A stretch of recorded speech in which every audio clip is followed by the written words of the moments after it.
कर्मचारी, सभी सरकारी कर्मी जो एनपीएस से आच्छादित हैं उनके लिए बड़ी खुशखबरी हो सकता है। साथ ही साथ यहाँ राहत देने वाली बात है कि अब सरकार के द्वारा यहाँ निर्णय लिया गया है कि हम एनपीएस के तहत आच्छादित होने वाले सभी सरकारी कर्मियों को सुनिश्चित और गारंटी युक्त और जोखिम मुक्त यहाँ हम मतलब कि पेंशन उपलब्ध कराएंगे और एक सम्मानजनक पेंशन होगा।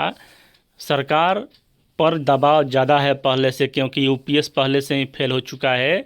मात्र देखा जाए तो 1.5 लाख के कर्मचारी यूपीएस के तहत अभी आए हुए हैं।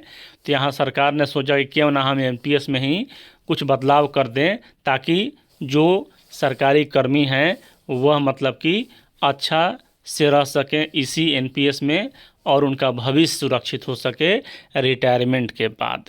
तो चलिए यहाँ आपको बताते हैं कि अब जो है कितना पेंशन मिल सकता है जब यह कमेटी अपना रिपोर्ट सौंपेगी उसके बाद।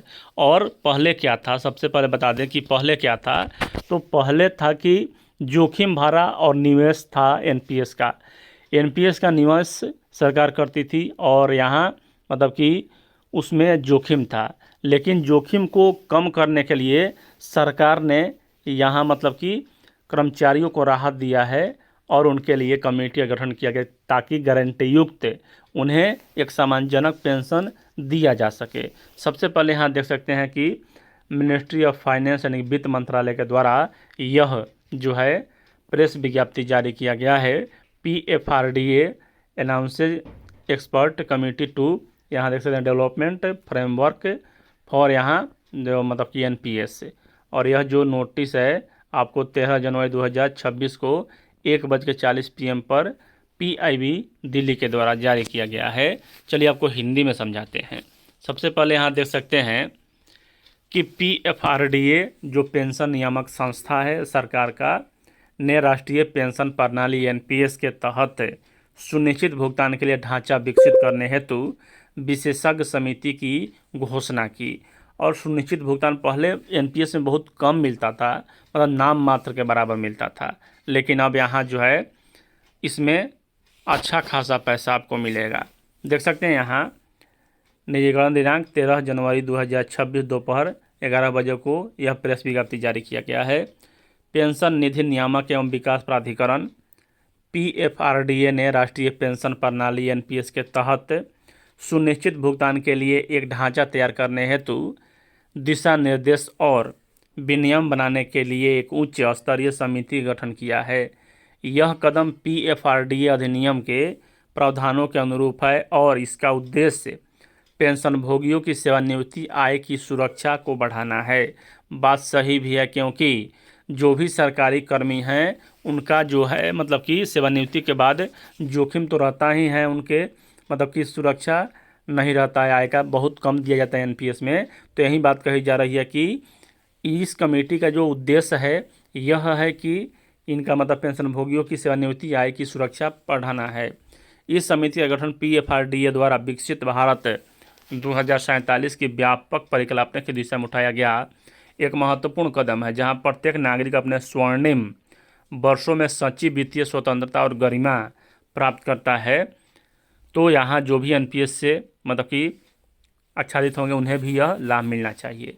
समिति का नेतृत्व और संरचना। इस समिति की अध्यक्षता डॉक्टर साहू रेगुलेटरी चैम्बर के संस्थापक और भारतीय दिवालियापन एवं दिवालिया बोर्ड के पूर्व अध्यक्ष डॉक्टर MS साहू करेंगे। इसके अध्यक्ष MS साहू हैं, जो मतलब कि एनपीएस में कितना पेंशन दिया जाए ताकि मतलब एक सम्मानजनक पेंशन हो और करोड़ों कर्मचारियों को यहाँ लाभ मिले पेंशन का।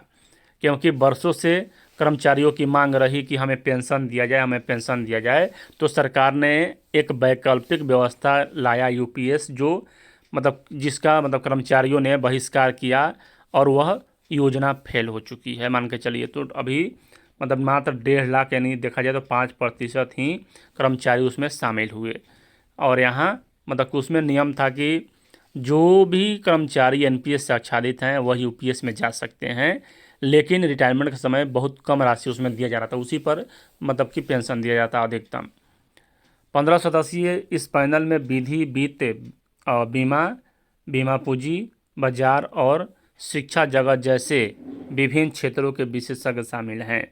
व्यापक विचार विमर्श सुनिश्चित करने के लिए समिति को बाहरी विशेषज्ञों या मध्यस्थों को विशेष आमंत्रित सदस्य के रूप में आमंत्रित करने का अधिकार दिया गया है ताकि वे प्रतिक्रिया और परामर्श प्राप्त कर सकें।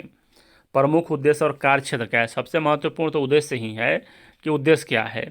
तो उद्देश्य देख सकते हैं, यह समिति संरचित पेंशन भुगतान पर एक अस्थायी सलाहकार समिति के रूप में स्थापित की गई है। इसके प्राथमिक जनादेश में अन्य बातों के अलावा निम्नलिखित बातें शामिल हैं। ढांचा विकास, सुनिश्चित भुगतान के लिए नियम बनाना, जिसमें 30 सितंबर 2025 के PFRDA परामर्श पत्र में उजागर की गई पेंशन योजनाओं की खोज करना शामिल है। आगे यहाँ देख सकते हैं, माई दुगना ताकत के का मतलब होला? का एकर मतलब होला हमरा के कोई गिरा ना पाई? कि निर्बाध संक्रमण संचय चरण में से निकासी भुगतान चरण में ले जाने वाले ग्राहकों को के लिए एक सुचारू संपूर्ण संक्रमण सुनिश्चित करना। बाजार आधारित आश्वासन कानूनी रूप से लागू करने योग्य और बाजार आधारित गारंटी सुनिश्चित करने के लिए नवीनीकरण और निपटान आधारित अवधारणाओं पर विचार विमर्श करना। और यहाँ जो है बाजार को अस्थायी बनाया जाएगा, पेंशन यह लागू होगा तब। परिचालनात्मक डिजाइन, प्रदाताओं के लिए लॉक इन अवधि, निकासी सीमा, मूल्य निर्धारण तंत्र और शुल्क संरचना जैसे शब्दों को परिभाषित करना है। जोखिम और कानूनी निगरानी, सुदृढ़ जोखिम प्रबंधन, पूंजी और सॉल्वेंसी आवश्यकताएं स्थापित करना और उन भुगतान के लिए कर निहिताओं की जांच करना जिसके लिए ग्राहक को NPS से संरचना से बाहर निकलने की आवश्यकता नहीं होती है। उपभोक्ता संरक्षण, गलत बिक्री को रोकने और आश्वासन और बाजार आधारित गारंटी की प्रकृति के संबंध में ग्राहकों की अपेक्षाओं को प्रतिबंधित करने के लिए मानकीकरण प्रकटीकरण ढांचे का विकसित करना। और यहाँ जो है ये सब कुछ देख सकते हैं। मुख्य रूप से बात करें तो यहाँ पेंशन जो है आपको अधिक मात्रा में मिलने वाला है NPS के तहत भी, क्योंकि यहाँ इस कमेटी ने कहा है कि वैसे मतलब कि बात किया जाए जहाँ मतलब कि जोखिम कम हो, और जोखिम को कानूनी गारंटी दिया गया है कि यहाँ जो है पहले जोखिम था NPS में, अब वह जोखिम को समाप्त कर दिया जाएगा इस कमेटी की रिपोर्ट के आधार पर। और